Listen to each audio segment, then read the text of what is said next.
हाय दोस्तों, स्वागत है आपका इस YouTube channel PM study centre में। तो आज की इस वीडियो में हम हिंदी के कुछ महत्वपूर्ण बहुविकल्पीय प्रश्नों को देखेंगे जो कि बोर्ड एग्जाम में 1 अंक में पूछे जाते हैं और टोटल 10 बहुविकल्पीय प्रश्न बोर्ड एग्जाम में पूछे जाते हैं, जिसके लिए आपको 10 अंक इस वीडियो से मिल जाएंगे। तो चलिए आज के इस वीडियो को हम शुरू करते हैं और हिंदी के कुछ महत्वपूर्ण बहुविकल्पीय प्रश्नों को देखते हैं। तो हमारा पहला प्रश्न रहा कि भारतेंदु युग से पूर्व गद्य के लेखक हैं। इनमें से ऐसे कौन से लेखक हैं जो कि भारतेंदु युग से पहले ही गद्य की रचना कर चुके हैं? तो ऑप्शन क मुंशी सदासुखलाल, ऑप्शन ख रामचंद्र शुक्ल, ऑप्शन ग बालकृष्ण भट्ट और ऑप्शन ग लल्लू लाल। तो जो भारतेंदु युग से पूर्व गद्य के लेखक हैं वो हमारे मुंशी सदासुखलाल, ऑप्शन क हमारा करेक्ट आंसर होगा। और भारतेंदु युग से पूर्व जो गद्य लेखक हैं वो केवल 4 हैं। पहला है ईसा अल्लाह खान, दूसरा है मुंशी सदासुखलाल, तीसरा लल्लू लाल और चौथा जो लेखक है वो सदल मिश्र हैं। ये 4 लेखक बहुत ही वेरी वेरी मोस्ट इंपॉर्टेंट है और इनकी एक एक रचना भी है जो कि बहुत ही महत्वपूर्ण है। चलिए दूसरा प्रश्न रहा हमारा कि भारतेंदु युगीन गद्य की समय सीमा क्या है? भारतेंदु युग का समय सीमा क्या है इसे हमें बताना है। तो ऑप्शन क 1750 से 1850 ईस्वी तक, ऑप्शन ख 1850 से 1900 ईस्वी तक, ऑप्शन ग 1900 ईस्वी से 1920 ईस्वी तक और ऑप्शन ग 1920 से 1936 ईस्वी तक। तो जो गद्य भारतेंदु युग की जो समय सीमा है वो 1850 से 1900 ईस्वी तक है।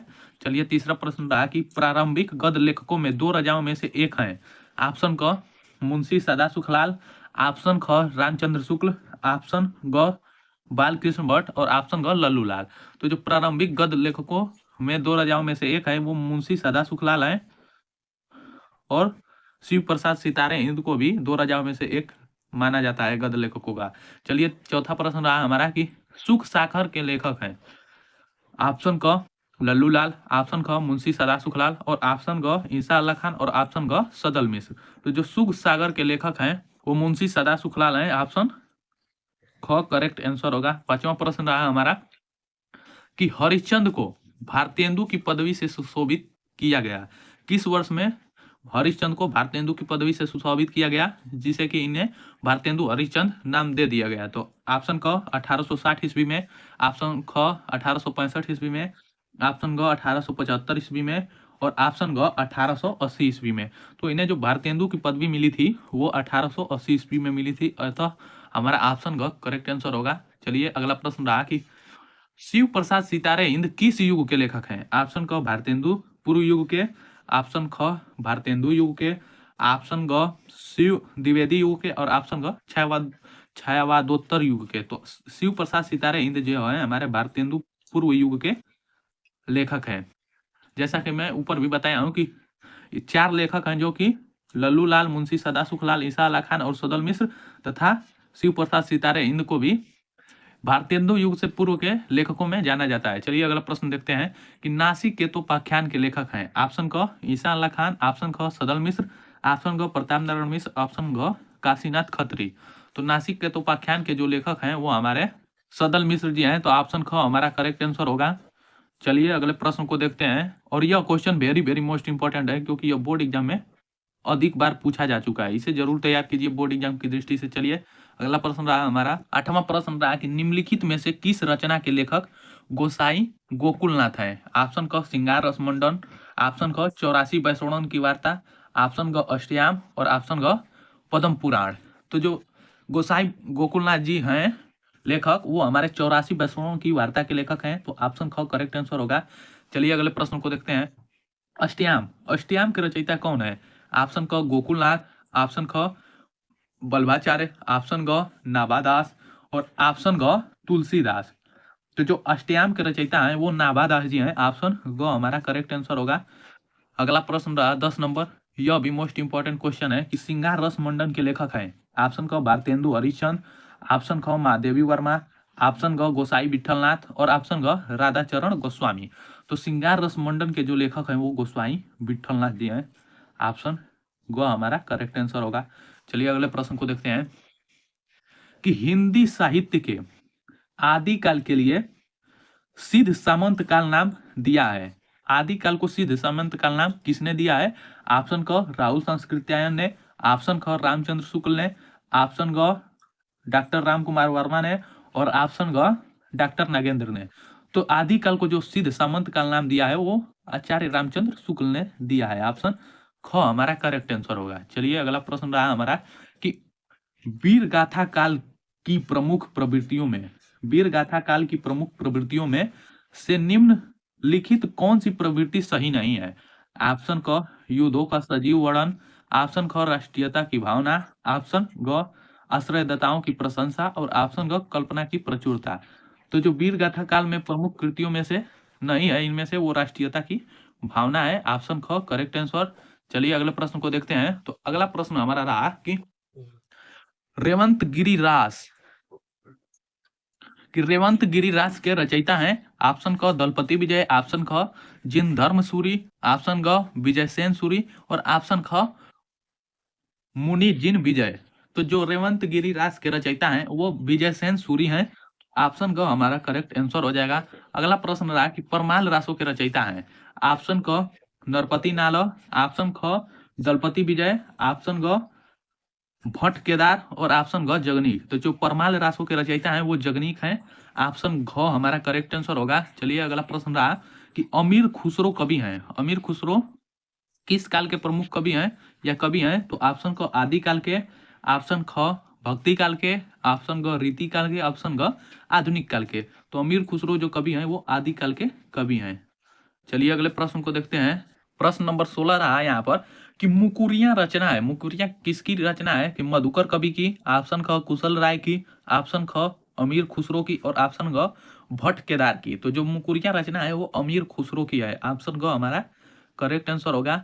अगला प्रश्न रहा कि संत काव्यधारा के कवि नहीं है। संत काव्यधारा के कौन से कवि हैं जो इनमें से नहीं है? ऑप्शन क कबीर, ऑप्शन ख रैदास, ऑप्शन ग कुतुबन और ऑप्शन ग दादू दयाल। तो जो संत काव्यधारा के कवि हैं वो कबीर भी हैं, रैदास भी हैं और दादू दयाल भी हैं। तो इनमें से कवि नहीं है संत काव्यधारा के, तो कुतुबन ये संत काव्यधारा के कवि नहीं है। 18 नंबर प्रश्न रहा कि आदिकाल का ग्रंथ नहीं है। आदिकाल का ग्रंथ नहीं है कीर्तिलता, ऑप्शन ख विशलदेव रासो, ऑप्शन ख अल्लखंड और ऑप्शन ग पद्मावत। तो जो आदिकाल का ग्रंथ है वो कीर्तिलता भी है, विशलदेव रासो भी है और ऑप्शन ग आल्हखंड भी है। और यहाँ पर पूछा गया है कि आदिकाल का ग्रंथ नहीं है तो वो पद्मावत आदिकाल का ग्रंथ नहीं है। चलिए 19 नंबर प्रश्न रहा कि जयमयंक जस चंद्रिका के रचयिता हैं। ऑप्शन क भट्ट केदार, ऑप्शन ख नरपति नाल, ऑप्शन ग मधुकर कवि और ऑप्शन ग विद्यापति। तो जयमयंक जस चंद्रिका के रचयिता हैं वो हमारे मधुकर कवि जी हैं। ऑप्शन ग करेक्ट आंसर होगा। चलिए 20 नंबर प्रश्न रहा कि आल्हखंड का दूसरा नाम है। आल्हखंड का दूसरा नाम क्या है? ऑप्शन क विशलदेव रासो, ऑप्शन ख परमाल रासो और ऑप्शन ग खुमान रासो और ऑप्शन ग हमीर रासो। तो आल्हखंड का जो दूसरा नाम है वो परमाल रासो नाम है। तो ऑप्शन ख करेक्ट आंसर होगा। कि अमीर खुसरो की चर्चा निम्नलिखित में से किसमें है? अर्थात वह कौन सा ग्रंथ है जिसमें अमीर खुसरो के बारे में चर्चा किया गया है? ऑप्शन क राउल बेल, ऑप्शन ख खालिक बारी, ऑप्शन ग पाहुड़ दोहा और ऑप्शन ग भविष्यत कहा। तो जो अमीर खुसरो की चर्चा हुई है वो खालिक बारी में हुई है। तो ऑप्शन ख करेक्ट आंसर है। चलिए दूसरा प्रश्न रहा हमारा कि हिंदी की प्रथम रचना है। हिंदी की प्रथम रचना कौन सी है? ऑप्शन क दोहा, ऑप्शन ख श्रावकाचार, ऑप्शन ग पृथ्वीराज रासो और ऑप्शन ग कमायनी। तो जो हिंदी की प्रथम रचना है वो हमारा श्रावकाचार है। ऑप्शन ख करेक्ट आंसर, जो कि आचार्य देवसेन द्वारा रचित है। कुछ लोग पृथ्वीराज रासो को भी हिंदी का प्रथम रचना कहते हैं, लेकिन मैं आपको बता दूं कि जो हिंदी का प्रथम महाकाव्य है वो पृथ्वीराज रासो है, जो कि प्रश्न नंबर 3 में है कि हिंदी का प्रथम महाकाव्य है खुमान रासो, साहित्य लहरी, पृथ्वीराज रासो और भरतेश्वर बाहुबली रासो। तो जो इसकी रचना है प्रथम महाकाव्य है जो हिंदी का वो पृथ्वीराज रासो है। तो यह दोनों ही क्वेश्चन इंपॉर्टेंट क्वेश्चन है, इसे जरूर तैयार कर लीजिएगा क्योंकि बोर्ड एग्जाम की दृष्टि से मोस्ट इंपॉर्टेंट क्वेश्चन है। चलिए चौथे प्रश्न को देखते हैं। तो हमारा 4 नंबर प्रश्न रहा कि निम्नलिखित में से कौन सा ग्रंथ आदिकाल का है? अर्थात ऐसा कौन सा ग्रंथ है इन चार विकल्पों में से जो कि आदिकाल में लिखा गया है? ऑप्शन क रामचरितमानस, ऑप्शन ख पद्मावत, ऑप्शन ग पृथ्वीराज रासो और ऑप्शन घ कमायनी। तो जो आदिकाल का ग्रंथ है वो पृथ्वीराज रासो है, ऑप्शन ग हमारा करेक्ट आंसर होगा। और जो रामचरितमानस है वो भक्ति काल का ग्रंथ है। आदिकाल को हम वीर गाथा काल भी कहते हैं। तो कहीं कहीं पर लिखा होता है, प्रश्न इस प्रकार भी पूछ सकता है कि निम्नलिखित में से कौन सा ग्रंथ वीर गाथा काल का है? तो ये पृथ्वीराज रासो ही होगा। चलिए अगला प्रश्न रहा हमारा पांचवा प्रश्न कि हिंदी साहित्य के हजार वर्षों में कबीर जैसा व्यक्तित्व लेकर कोई लेखक उत्पन्न नहीं हुआ, यह कथन किसका है? ऑप्शन क रामचंद्र शुक्ल का, ऑप्शन ख डॉक्टर राम कुमार वर्मा का, ऑप्शन ग डॉक्टर नगेंद्र का और ऑप्शन ग हजारी प्रसाद द्विवेदी का। तो जो यह कथन है कि हिंदी साहित्य के हजार वर्षों में कबीर जैसा व्यक्तित्व लेकर कोई उत्पन्न नहीं हुआ, कोई लेखक उत्पन्न नहीं हुआ, तो यह जो कथन है वो हमारे हजारी प्रसाद द्विवेदी जी का है, आचार्य हजारी प्रसाद द्विवेदी, ऑप्शन घ करेक्ट आंसर। अगला प्रश्न रहा हमारा 6 नंबर प्रश्न की आदिकाल की रचना है, आदिकाल की रचना कौन सी है? ऑप्शन क अखरावट, ऑप्शन ख खुमान रासो, ऑप्शन ग छत्रसाल दशक और ऑप्शन ग दीपशिखा। तो जो आदिकाल की रचना है वो हमारे खुमान रासो है, ऑप्शन खुमान रासो नामक ग्रंथ है जो कि आदिकाल की रचना है। चलिए अगला प्रश्न रहा कि हिंदी का आदि काव्य है, आदि काव्य कौन है? ऑप्शन क पृथ्वीराज रासो, ऑप्शन ख कवित रत्नाकर, ऑप्शन ग रामचंद्रिका और ऑप्शन ग साखी। तो जो हिंदी का आदि काव्य है वो हमारा पृथ्वीराज रासो है। इसे महाकाव्य भी कहा जाता है। हिंदी का प्रथम महाकाव्य कौन है? तो आदि काव्य है, आदि काव्य है हिंदी का महाकाव्य। कहीं कहीं पर रामचंद्रिका को भी आदि काव्य माना जाता है। तो यहाँ पर पृथ्वीराज रासो होगा। चलिए अगले प्रश्न को देखते हैं। तो 8 नंबर प्रश्न रहा हमारा कि भाषा पर कबीर का जबरदस्त अधिकार था, वे वाणी के डिक्टेटर थे, प्रस्तुत कथन निम्नांकित लेखकों में से किसका है? यह जो कथन है वह किसका है कि भाषा पर कबीर का जबरदस्त अधिकार था, वे वाणी के डिक्टेटर थे? तो ऑप्शन क नंद दुलारे वाजपेयी, ऑप्शन ख रामचंद्र शुक्ल, ऑप्शन ग हजारी प्रसाद द्विवेदी और ऑप्शन घ रामविलास शर्मा। तो जो यह वाणी है वो हमारे हजारी प्रसाद द्विवेदी जी की है, ऑप्शन ग हमारा करेक्ट आंसर होगा। चलिए अगले प्रश्न को देखते हैं। तो अगला प्रश्न रहा हमारा कि हिंदी साहित्य के आदिकाल की रचना नहीं है। ऑप्शन क पृथ्वीराज रासो, ऑप्शन ख परमाल रासो, यहाँ पर दोस्तों परमाल रासो होगा, परमाल रासो, ऑप्शन ग पद्मावत, ऑप्शन घ विद्यापति पदावली। तो जो हिंदी साहित्य के आदिकाल की रचना है वो पृथ्वीराज रासो भी है, परमाल रासो भी है, ऑप्शन घ विद्यापति पदावली भी है, और नहीं है तो पद्मावत आदिकाल की रचना नहीं है। चलिए 10वां नंबर प्रश्न रहा कि पृथ्वीराज रासो का रचना काल है, किस काल में पृथ्वीराज रासो की रचना हुई? ऑप्शन क वीर गाथा काल में, ऑप्शन ख भक्ति काल में, ऑप्शन ग रीति काल में और ऑप्शन ग आधुनिक काल में। तो जो पृथ्वीराज रासो की रचना काल है वो वीर गाथा काल है। वीर गाथा काल को ही आदिकाल कहा जाता है, वीर गाथा काल या आदिकाल। 11 नंबर प्रश्न रहा कि स्कंदगुप्त नाटक के लेखक हैं। स्कंदगुप्त नाटक किसका है? ऑप्शन क प्रेमचंद्र का, ऑप्शन ग लक्ष्मी नारायण मिश्र का, ऑप्शन ग जयशंकर प्रसाद का, ऑप्शन ग धर्मवीर भारती का। यह जो क्वेश्चन है वो मोस्ट इंपॉर्टेंट क्वेश्चन भी है और एकदम आसान क्वेश्चन है। और इस क्वेश्चन का आंसर तो सभी छात्रों को पता ही होगा। तो स्कंदगुप्त नाटक है वो जयशंकर प्रसाद जी का है, जो कि एक मोस्ट इंपॉर्टेंट नाटक है। और जयशंकर प्रसाद को हम एक नाटककार के रूप में जानते हैं। इन्होंने बहुत सी अनेक नाटकों की रचना की है, यह एक नाटककार है। 12 नंबर प्रश्न रहा कि मुद्रा राक्षस के हिंदी में लेखक हैं। ऑप्शन क श्याम सुंदर दास, ऑप्शन ख महावीर प्रसाद द्विवेदी, ऑप्शन ग भारतेंदु हरिश्चंद्र और ऑप्शन ग जयशंकर प्रसाद। मुद्रा राक्षस के हिंदी में लेखक है, हिंदी में लेखक कौन है मुद्रा राक्षस के? तो वो हमारे भारतेंदु हरिश्चंद्र जी हैं, ऑप्शन ग करेक्ट आंसर होगा। अगला नंबर प्रश्न रहा कि भारत दुर्दशा रचना है, भारत दुर्दशा किसकी रचना है? ऑप्शन क जयशंकर प्रसाद की, ऑप्शन ख राम कुमार वर्मा की, ऑप्शन ग भारतेंदु हरिश्चंद्र की और ऑप्शन ग जयशंकर प्रसाद की। तो जो भारत दुर्दशा के रचनाकार है वो भारतेंदु हरिश्चंद्र जी हैं। तो ऑप्शन ग हमारा करेक्ट आंसर होगा। 14 नंबर प्रश्न रहा कि श्री चंद्रावली नामक नाटक के लेखक हैं। श्री चंद्रावली किसकी नाटक है? ऑप्शन क भारतेंदु हरिश्चंद्र, ऑप्शन ख जयशंकर प्रसाद, ऑप्शन ग हरिकृष्ण प्रेमी, ऑप्शन ग लाला श्रीनिवास दास। तो जो श्री चंद्रावली नाटक है वो हमारा भारतेंदु हरिश्चंद्र जी का है।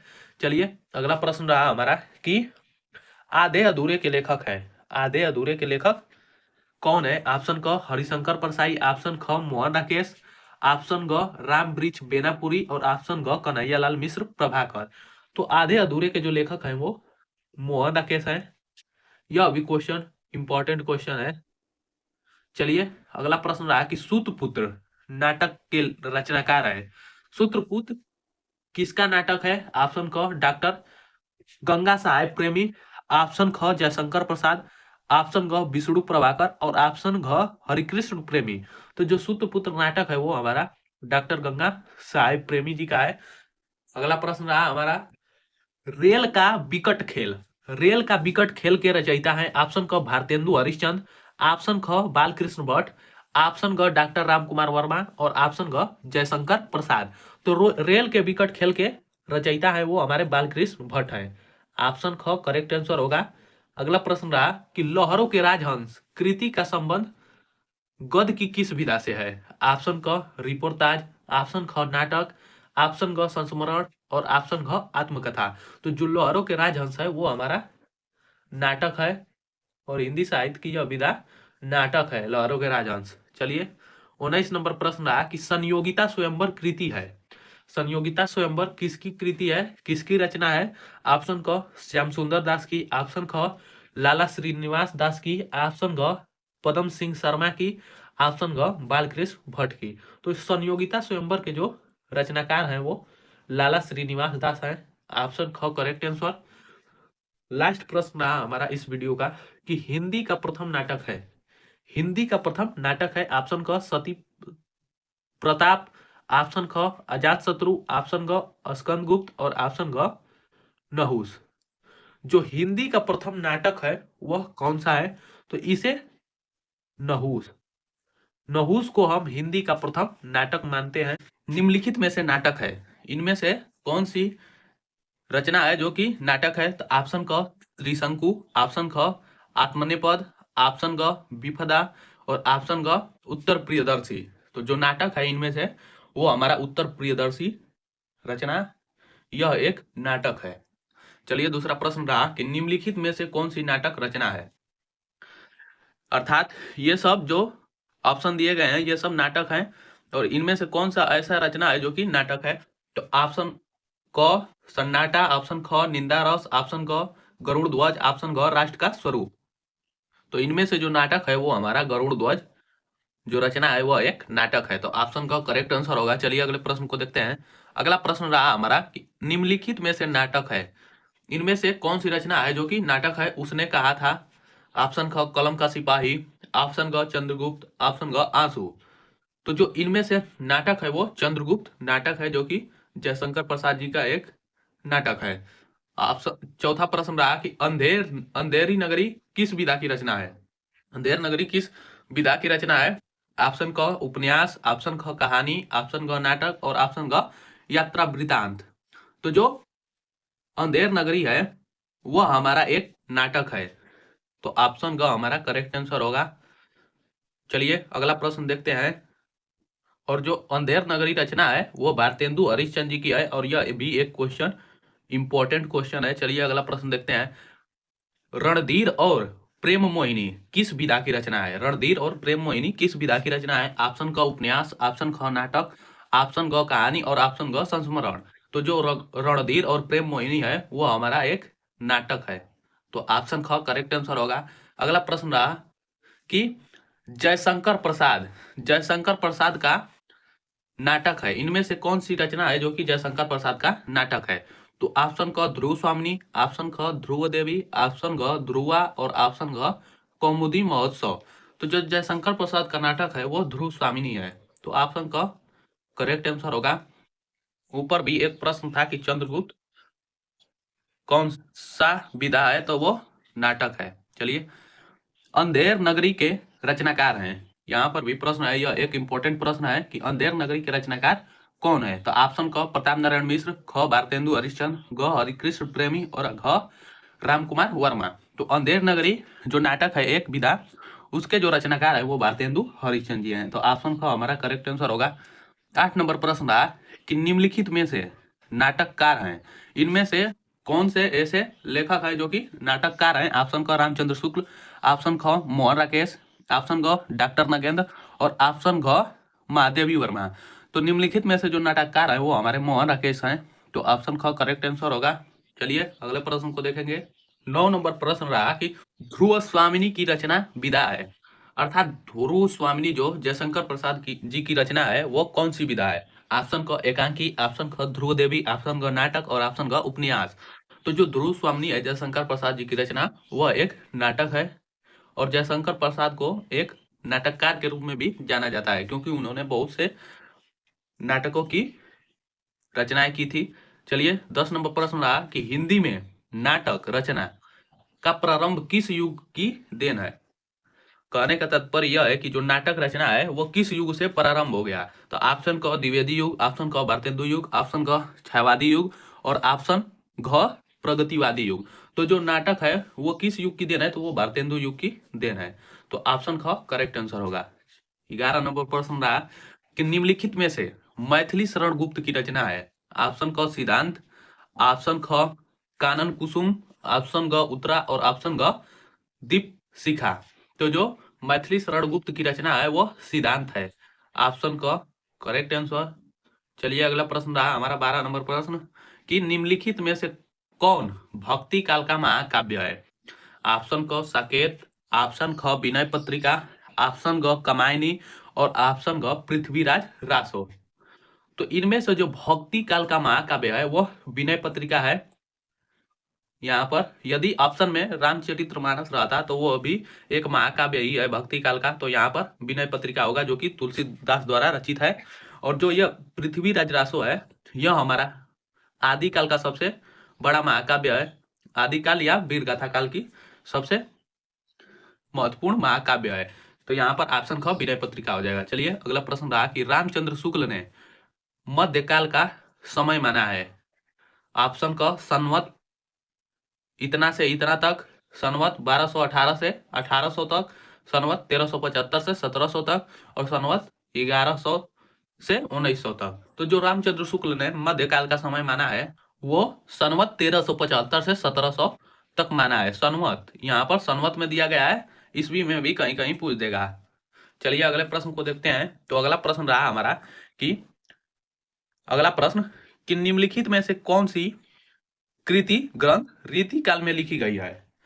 इनमें से ऐसी कौन सी कृति है या ग्रंथ है जो कि रीति काल में लिखी गई है। तो ऑप्शन क साकेत, ऑप्शन ख विनय पत्रिका, ऑप्शन ग बिहारी सतसई और ऑप्शन ग पृथ्वीराज रासो। तो चलिए यहाँ पर जो रीति काल में लिखी गई है रचना वो है बिहारी सतसई जो कि बिहारी द्वारा लिखी गई है। और ये विनय पत्रिका तो आदिकाल की रचना है जबकि पृथ्वीराज रासो विनय पत्रिका भक्ति काल की रचना है जबकि पृथ्वीराज रासो ये आदिकाल की रचना है। तो यहाँ पर रीति काल की जो रचना है वो बिहारी सतसई है। 15 नंबर प्रश्न रहा कि निम्नलिखित में से कौन प्रेमाश्रयी शाखा के कवि नहीं है। इनमें से ऐसे कवि कौन है जो कि प्रेमाश्रयी शाखा के कवि नहीं है। ऑप्शन क जायसी, ऑप्शन ख सूरदास, ऑप्शन ग मंजन और ऑप्शन ग कुतुबन। तो जो प्रेमाश्रयी शाखा के कवि नहीं है वो सूरदास जी नहीं है, बाकी सब ये तीनों जायसी, मंजन और लिखित में से नाटक है। इनमें से कौन सी रचना है जो कि नाटक है। तो ऑप्शन क त्रिशंकु, ऑप्शन ख आत्मनेपद, ऑप्शन ग विपदा और ऑप्शन ग उत्तर प्रियदर्शी। तो जो नाटक है इनमें से वो हमारा उत्तर प्रियदर्शी रचना यह एक नाटक है। चलिए दूसरा प्रश्न रहा कि निम्नलिखित में से कौन सी नाटक रचना है। अर्थात ये सब जो ऑप्शन दिए गए हैं ये सब नाटक हैं और इनमें से कौन सा ऐसा रचना है जो कि नाटक है। तो ऑप्शन क सन्नाटा, ऑप्शन ख निंदा रस, ऑप्शन क गरुड़ ध्वज, ऑप्शन घ राष्ट्र का स्वरूप। तो इनमें से जो नाटक है वो हमारा गरुड़ ध्वज जो रचना है वह एक नाटक है। तो ऑप्शन का करेक्ट आंसर होगा। चलिए अगले प्रश्न को देखते हैं। अगला प्रश्न रहा हमारा कि निम्नलिखित में से नाटक है, इनमें से कौन सी रचना है जो कि नाटक है? उसने कहा था। ऑप्शन ख कलम का सिपाही, ऑप्शन ग चंद्रगुप्त, ऑप्शन ग आंसू। तो जो इनमें से नाटक है वो चंद्रगुप्त नाटक है, जो कि जयशंकर प्रसाद जी का एक नाटक है। ऑप्शन चौथा प्रश्न रहा कि अंधेरी नगरी किस विधा की रचना है? अंधेर नगरी किस विधा की रचना है? ऑप्शन क उपन्यास, ऑप्शन ख कहानी, ऑप्शन ग नाटक और ऑप्शन ग यात्रा वृतांत। तो जो अंधेर नगरी है वह हमारा एक नाटक है। तो ऑप्शन ग हमारा करेक्ट आंसर होगा। चलिए अगला प्रश्न देखते हैं। और जो अंधेर नगरी रचना है वो भारतेंदु हरिश्चंद्र जी की है, और यह भी एक क्वेश्चन इंपॉर्टेंट क्वेश्चन है। चलिए अगला प्रश्न देखते हैं। रणधीर और प्रेम मोहिनी किस विधा की रचना है? रणधीर और प्रेम मोहिनी किस विधा की रचना है? ऑप्शन क उपन्यास, ऑप्शन ख नाटक, ऑप्शन ग कहानी और ऑप्शन ग संस्मरण। तो जो रणधीर और प्रेम मोहिनी है वो हमारा एक नाटक है। तो ऑप्शन ख करेक्ट आंसर होगा। अगला प्रश्न रहा कि जयशंकर प्रसाद का नाटक है, इनमें से कौन सी रचना है जो कि जयशंकर प्रसाद का नाटक है? तो ऑप्शन क ध्रुव स्वामिनी, ऑप्शन ख ध्रुव देवी, ऑप्शन ग ध्रुवा और ऑप्शन ग कौमुदी महोत्सव।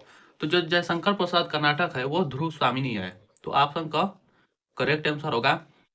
ऊपर भी एक प्रश्न था कि चंद्रगुप्त कौन सा विधा है, तो वो नाटक है। चलिए अंधेर नगरी के रचनाकार हैं, यहाँ पर भी प्रश्न है। यह एक इंपॉर्टेंट प्रश्न है कि अंधेर नगरी के रचनाकार कौन है? तो ऑप्शन क प्रताप नारायण मिश्र, ख भारतेंदु हरिश्चंद्र, ग हरिकृष्ण प्रेमी और घ रामकुमार वर्मा। तो अंधेर नगरी जो नाटक है एक विधा, उसके जो रचनाकार है वो भारतेंदु हरिश्चंद्र जी हैं। तो ऑप्शन ख हमारा करेक्ट आंसर होगा।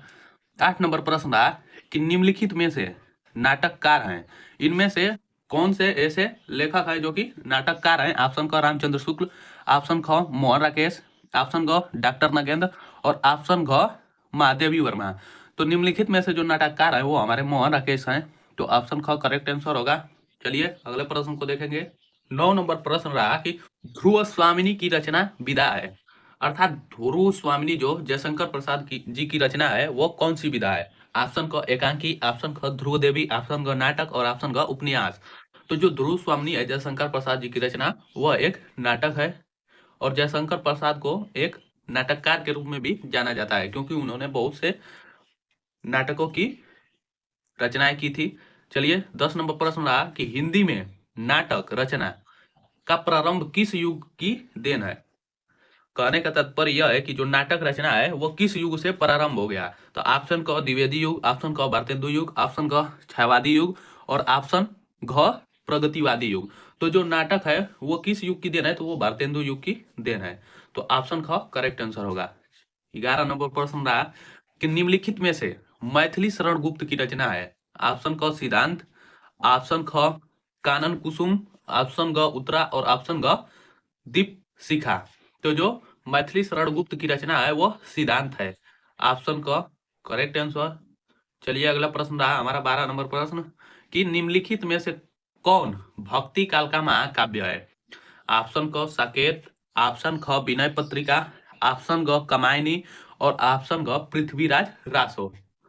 तो इनमें से जो भक्ति काल का महाकाव्य है वो विनय पत्रिका है। यहाँ पर यदि ऑप्शन में रामचरितमानस रहता तो वो भी एक महाकाव्य ही है भक्ति काल का। तो यहाँ पर विनय पत्रिका होगा जो कि तुलसीदास द्वारा रचित है। और जो यह पृथ्वीराज रासो है यह हमारा आदिकाल का सबसे बड़ा महाकाव्य है। आदिकाल या वीरगाथा काल की सबसे महत्वपूर्ण महाकाव्य है।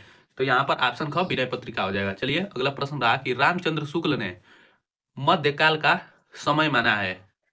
ऑप्शन क संवत इतना से इतना तक, संवत 1218 से 1800 तक, संवत 1375 से 1700 तक और संवत 1100 से 1900 तक। तो जो रामचंद्र शुक्ल ने मध्यकाल का समय माना है वो संवत 1375 से 1700 तक माना है। संवत यहाँ पर संवत में दिया गया है, ईस्वी में भी कहीं कहीं पूछ देगा। चलिए अगले प्रश्न को देखते हैं। तो अगला प्रश्न रहा हमारा कि अगला प्रश्न कि निम्नलिखित में से कौन सी कृति ग्रंथ रीति काल में लिखी गई है? इनमें से ऐसी कौन सी कृति है या ग्रंथ है जो कि रीतिकाल में लिखी गई है? तो ऑप्शन क साकेत, ऑप्शन ख विनय पत्रिका, ऑप्शन ग बिहारी सतसई और ऑप्शन ग पृथ्वीराज रासो। तो चलिए यहाँ पर जो रीतिकाल में लिखी गई है रचना वो है बिहारी सतसई, जो कि बिहारी द्वारा लिखी गई है। और ये विनय पत्रिका तो आदिकाल की रचना है, जबकि पृथ्वीराज रासो विनय पत्रिका भक्ति काल की रचना है, जबकि पृथ्वीराज रासो ये आदिकाल की रचना है। तो यहाँ पर रीतिकाल की जो रचना है वो बिहारी सतसई है। 15 नंबर प्रश्न रहा कि निम्नलिखित में से कौन प्रेमाश्रयी शाखा के कवि नहीं है? इनमें से ऐसे कवि कौन है जो कि प्रेमाश्रयी शाखा के कवि नहीं है? ऑप्शन क जायसी, ऑप्शन ख सूरदास, ऑप्शन ग मंजन और ऑप्शन ग कुतुबन। तो जो प्रेमाश्रयी शाखा के कवि नहीं है वो सूरदास जी नहीं है, बाकी सब ये तीनों जायसी, मंजन और कुतुबन ये प्रेमाश्रयी शाखा के कवि हैं।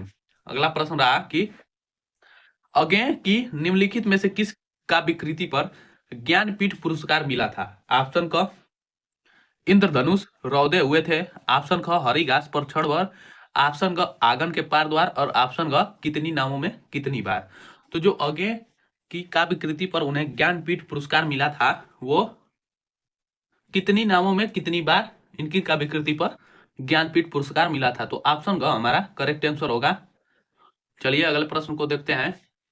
और इनकी एक रचना पर इन्हें ज्ञानपीठ पुरस्कार कितनी बार में मिला था? जबकि एक रचना पर इन्हें साहित्य अकादमी पुरस्कार मिला था। अगला प्रश्न रहा हमारा कि कौन सी रचना भूषण की नहीं है?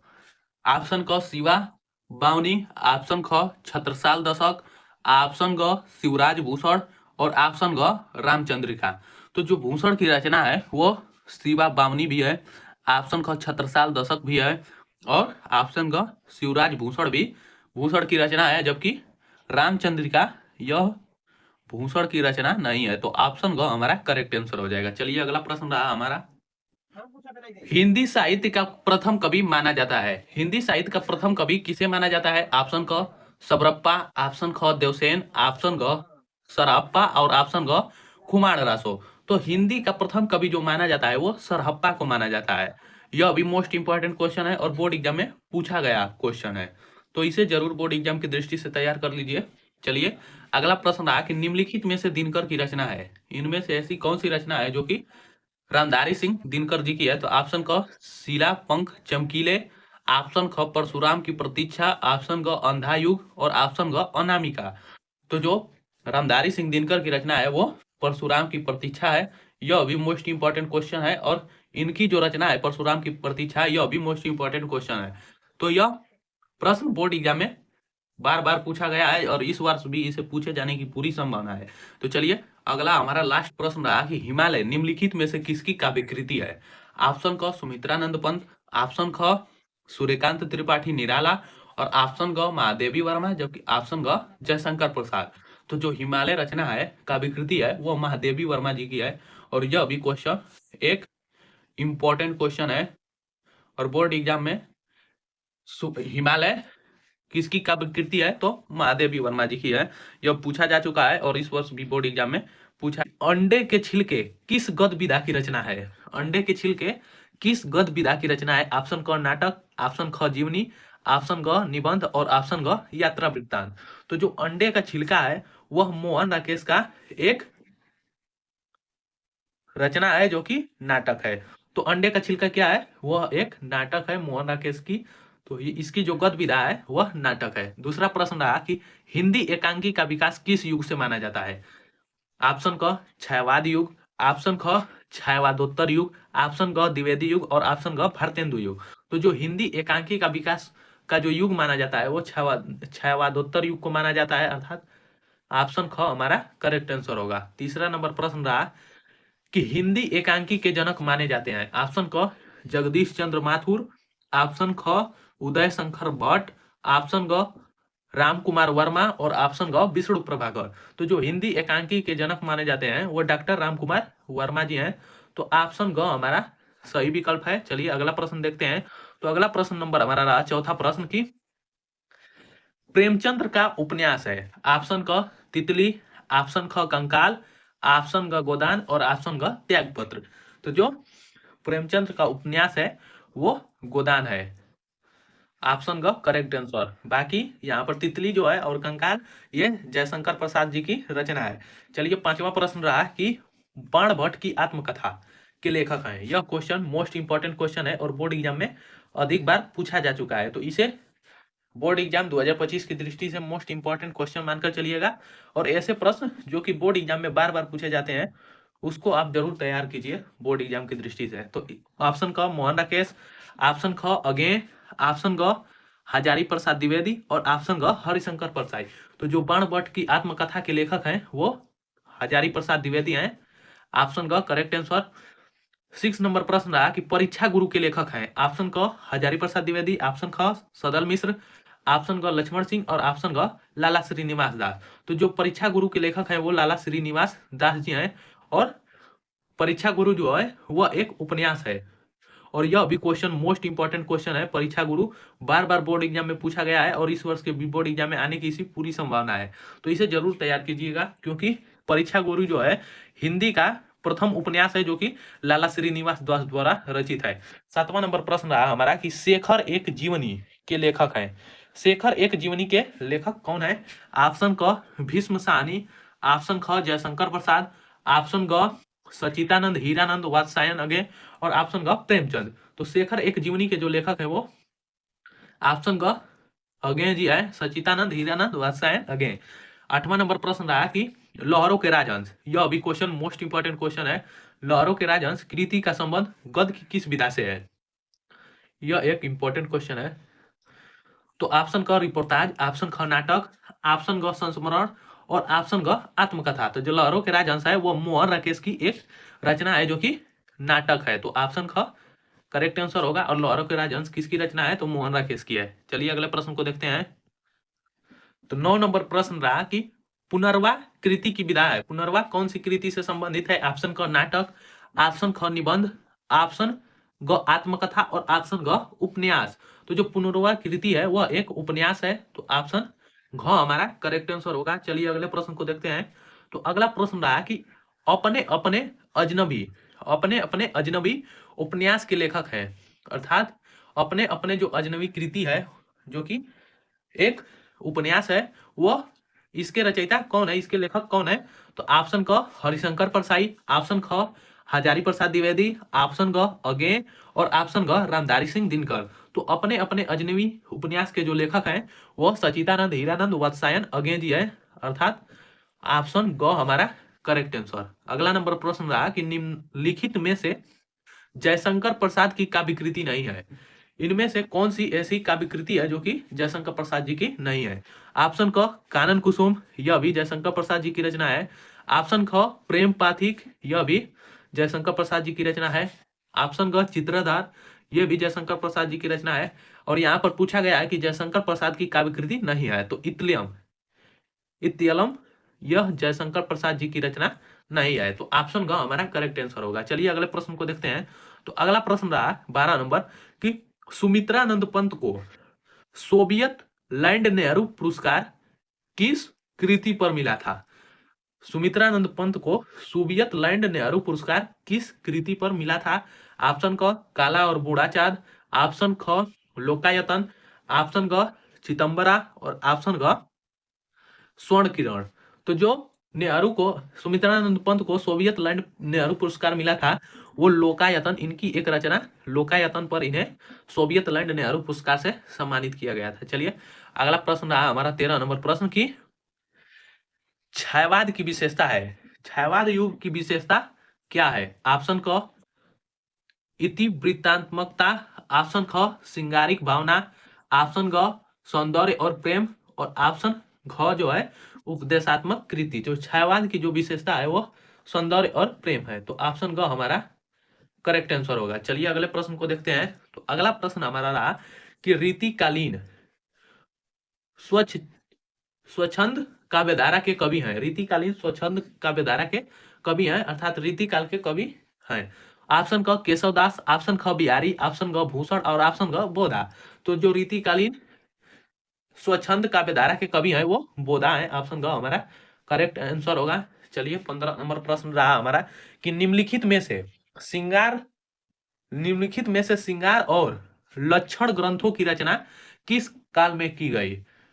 तो निम्नलिखित में से श्रृंगार और लक्षण ग्रंथों की रचना किस काल में की गई? ऑप्शन क आदिकाल, ऑप्शन ख भक्ति काल, ऑप्शन ग रीतिकाल और ऑप्शन ग वर्तमान काल। तो जो श्रृंगार और लक्षण ग्रंथों की जो रचना की गई है वो रीतिकाल में की गई है। तो ऑप्शन ग करेक्ट आंसर होगा। अगला प्रश्न रहा हमारा 16 नंबर प्रश्न कि निम्नलिखित में से श्रृंगार और लक्षण ग्रंथों की रचना किस काल में की गई? यहाँ पर 15 और 16 दोनों प्रश्न एक ही है। चलिए 17 नंबर प्रश्न को देखते हैं। तो हमारा 17 नंबर प्रश्न रहा कि भक्ति आंदोलन का श्रेय जाता है, भक्ति का आंदोलन का श्रेय किसे जाता है? ऑप्शन क बल्लभाचार्य को, ऑप्शन ख शंकराचार्य को, ऑप्शन ग रामानुजाचार्य को और ऑप्शन ग उद्धव शतक। तो जो भक्ति आंदोलन का श्रेय जाता है वो रामानुजाचार्य को जाता है, अर्थात ऑप्शन ग करेक्ट आंसर होगा। चलिए अगले प्रश्न को देखते हैं। अगला प्रश्न रहा कि माधवाचार्य का वाद है, माधवाचार्य का वाद है अर्थात माधवाचार्य किस से संबंधित है? ऑप्शन क द्वैतवाद, ऑप्शन ख अद्वैतवाद, ऑप्शन ग द्वैता द्वैतवाद द्वैतवाद, ऑप्शन ग शुद्धा द्वैतवाद। तो जो माधवाचार्य वो संबंधित है वो हमारा द्वैतवाद से संबंधित है, तो ऑप्शन क हमारा करेक्ट आंसर हो जाएगा, ऑप्शन क। चलिए अगले प्रश्न को देखते हैं कि ज्ञानाश्रयी काव्यधारा के कवि नहीं है। ज्ञानाश्रयी काव्यधारा के कवि निम्नलिखित में से कौन नहीं है? ऑप्शन क कबीरदास, ऑप्शन ख मूलकदास, ऑप्शन ग नंददास और ऑप्शन ग रैदास। तो जो ज्ञानाश्रयी काव्यधारा के कवि हैं वो कबीरदास जी हैं, मूलकदास जी हैं और रैदास हैं। कवि नहीं है तो नंददास ज्ञानाश्रयी काव्यधारा के कवि नहीं है, तो ऑप्शन ग हमारा करेक्ट आंसर हो जाएगा। चलिए अगला प्रश्न रहा कि ज्ञानाश्रयी भक्ति शाखा के प्रतिनिधि कवि हैं, अर्थात सबसे सर्वश्रेष्ठ कवि किसे माना जाता है ज्ञानाश्रयी भक्ति शाखा के? ऑप्शन क तुलसीदास जी को, ऑप्शन ख सूरदास, ऑप्शन ग बिहारी और ऑप्शन ग कबीरदास। तो जो ज्ञानाश्रयी भक्ति शाखा के प्रतिनिधि कवि हैं वो हमारे कबीरदास जी हैं, अर्थात ऑप्शन ग। हिंदी के कुछ महत्वपूर्ण बहुविकल्पीय प्रश्नों को देखेंगे जो कि बोर्ड एग्जाम में प्रति वर्ष 1 अंक में पूछे जाते हैं और टोटल हिंदी के बोर्ड एग्जाम में हिंदी के पेपर में 10 बहुविकल्पीय प्रश्न पूछे जाते हैं और इसके लिए आपको 10 अंक मिलता है। और मैं प्रतिदिन एक वीडियो हिंदी के कुछ महत्वपूर्ण बहुविकल्पीय प्रश्न का प्रतिदिन अपने चैनल पर अपलोड करता हूं ताकि प्रत्येक बच्चा बहुविकल्पीय प्रश्नों को ज्यादा से ज्यादा याद कर सके और इसमें अधिक अंक प्राप्त कर सके, क्योंकि हिंदी के पेपर में अधिकांश तो फिक्स होता है कि यही आएगा, लेकिन बहुविकल्पीय प्रश्न में कोई नहीं बता सकता कि कौन सा प्रश्न आ सकता है और कौन सा नहीं आ सकता है। तो इसीलिए मैं प्रतिदिन 20 मोस्ट इंपॉर्टेंट बहुविकल्पीय प्रश्न प्रतिदिन एक वीडियो में बनाकर अपने यूट्यूब चैनल पर अपलोड करता हूं ताकि हिंदी के पेपर में बच्चे अधिक से अधिक अंक प्राप्त कर सकें। चलिए आज के इस वीडियो को हम शुरू करते हैं। तो हमारा पहला प्रश्न है कि फोर्ट विलियम कॉलेज कहाँ स्थित है?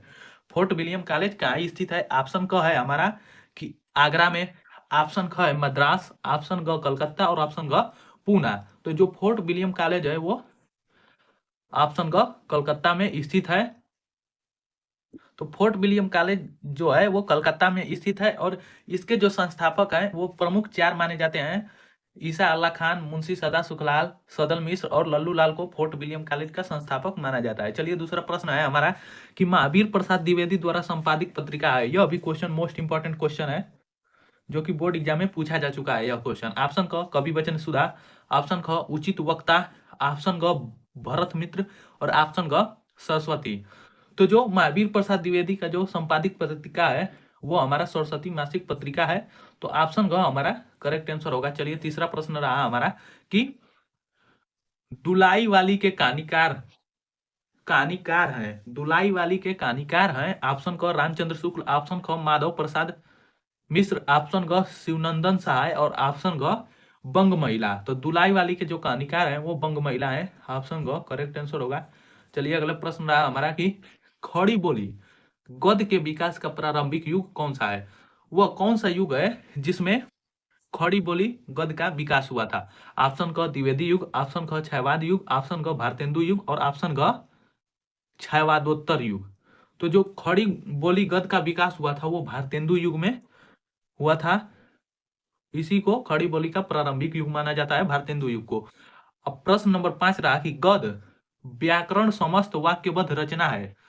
ये कथन कैसा है, सत्य है, असत्य है, क और खनो दोनों है, सत्य भी है, असत्य भी है, कि इनमें से कोई नहीं है। तो जो गद्य व्याकरण समस्त वाक्यबद्ध रचना है वह एक सत्य कथन है। जो गद्य है वो व्याकरण और वाक्यबद्ध एक रचना है जिसका भाव स्पष्ट होता है। चलिए अगला प्रश्न को देखते हैं। अगला प्रश्न रहा हमारा कि निम्नलिखित में से कौन सी रचना जटमाल कवि की है। इनमें से कौन सी ऐसी रचना है जो कि जटमाल कवि की रचना है। ऑप्शन क नासिकेतोपाख्यान, ऑप्शन ख गोरा बादल की कथा, ऑप्शन ग चंद छंद बरन की महिमा और ऑप्शन ग नील देवी। तो जो जटमाल कवि की रचना है वो गोरा बादल की कथा है। यह भी मोस्ट इंपॉर्टेंट क्वेश्चन है। चलिए अगले प्रश्न को देखते हैं। तो अगला हमारा प्रश्न रहा कि गोरा बादल की कथा के लेखक है। यह भी क्वेश्चन ऊपर दिया गया था कि जटमाल कवि की रचना कौन सी है, तो गोरा बादल की कथा। और यहाँ पर प्रश्न दिया गया है साथ कि गोरा बादल की कथा के लेखक है। ऑप्शन क कवि गंग, ख जटमाल, ग पंडित दौलत राम और घ राम प्रसाद निरंजनी। तो गोरा बादल की जो कथा के लेखक है वो जटमाल है। जटमाल कवि गोरा बादल की कथा के लेखक है। 8वां नंबर प्रश्न रहा कि हरिवंश परसाई की लेखन शैली की विशेषता है। हरिवंश परसाई जो लेखक थे वो कैसी प्रकार की, किस प्रकार के रचनाओं का वर्णन करते थे, उनकी रचनाओं में किसकी विशेषता अधिक थी। ऑप्शन क आंचलिकता की, ऑप्शन ख व्यंग्यात्मकता, ऑप्शन ग दार्शनिकता और ऑप्शन ग वैज्ञानिकता। तो जो हरिवंश परिसाई की लेखन शैली की विशेषता है वो व्यंग्यात्मकता है। ऑप्शन ख करेक्ट आंसर होगा। चलिए अगले प्रश्न को देखते हैं।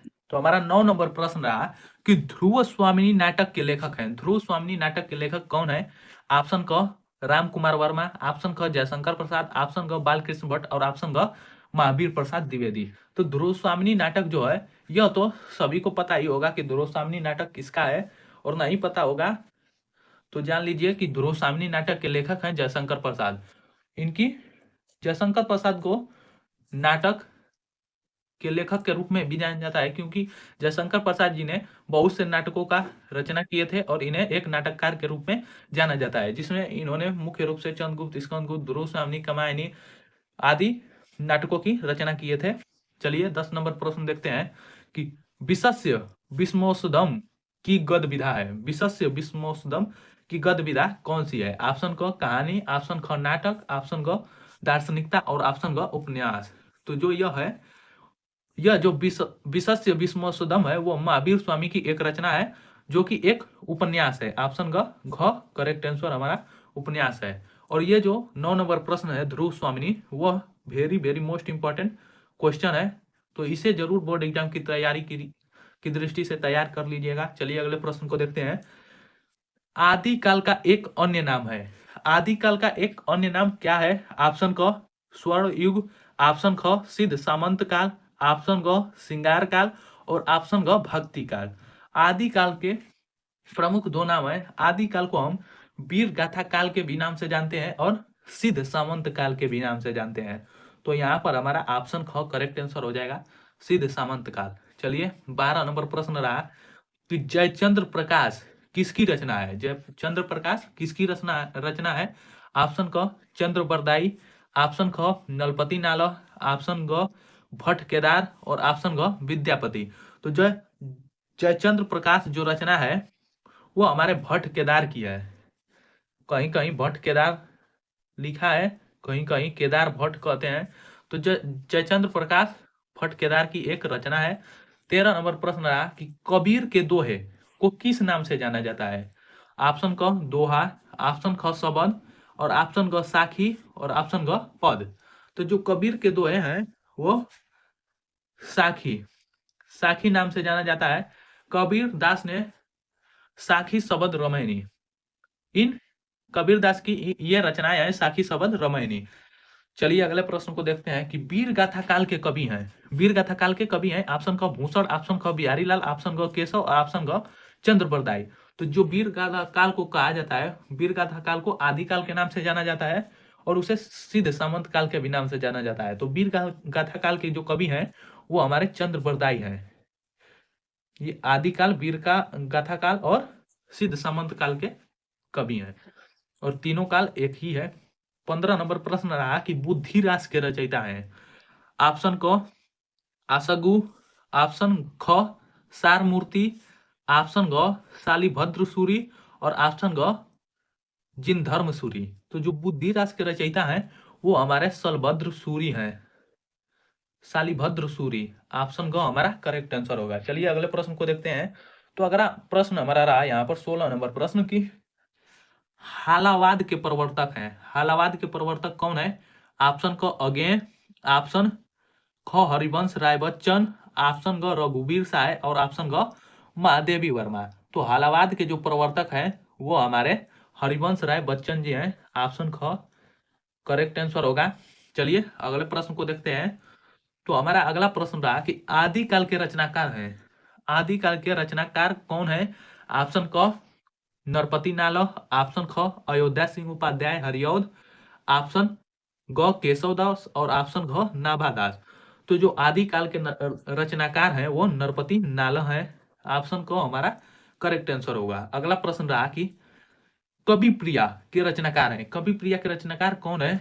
ऑप्शन क बिहारी, ऑप्शन ख धनानंद, ऑप्शन ग केशवदास और ऑप्शन घ बोधा आलम बोध। तो ये हमारे कवि प्रिया के जो रचनाकार हैं वो केशवदास जी हैं। ऑप्शन का करेक्ट आंसर। चलिए अगले प्रश्न को देखते हैं। 19 नंबर प्रश्न रहा हमारा कि विद्यापति के पदों में कहीं कहीं फूट है। फूट है या फूट है? तो विद्यापति के लेख पदों में कहीं कहीं फूट है। किस चीज का फूट है, किस चीज की कमी है? तो ऑप्शन क श्रृंगार का, ऑप्शन ख भक्ति का, ऑप्शन ग नीति का और ऑप्शन ग प्रशस्ति का। तो जो विद्यापति के पदों में कहीं कहीं फूट है वो भक्ति का फूट है। तो ऑप्शन ख हमारा करेक्ट आंसर होगा। चलिए अगला प्रश्न रहा है जो कि हमारे इस वीडियो का लास्ट प्रश्न है। आदिकाल का वीर गाथा काल नामकरण किया। अर्थात आदिकाल को सर्वप्रथम वीर गाथा काल किसने कहा था? ऑप्शन क हजारी प्रसाद द्विवेदी ने, ऑप्शन ख डॉक्टर राम कुमार वर्मा ने, ऑप्शन ग आचार्य रामचंद्र शुक्ल ने और ऑप्शन ग मिश्र बंधु ने। तो आदिकाल को जो सर्वप्रथम वीर गाथा काल नाम दिया था वो आचार्य रामचंद्र शुक्ल ने दिया था। तो ऑप्शन ग हमारा करेक्ट आंसर होगा। तो आज के वीडियो में बस इतना ही। मिलते हैं नेक्स्ट वीडियो में। तब तक के लिए इस वीडियो को पूरे लास्ट तक देखने के लिए बहुत बहुत धन्यवाद। और यदि वीडियो पसंद आई हो तो इसे ज़्यादा से ज़्यादा लाइक, शेयर और चैनल को सब्सक्राइब करना ना भूलें।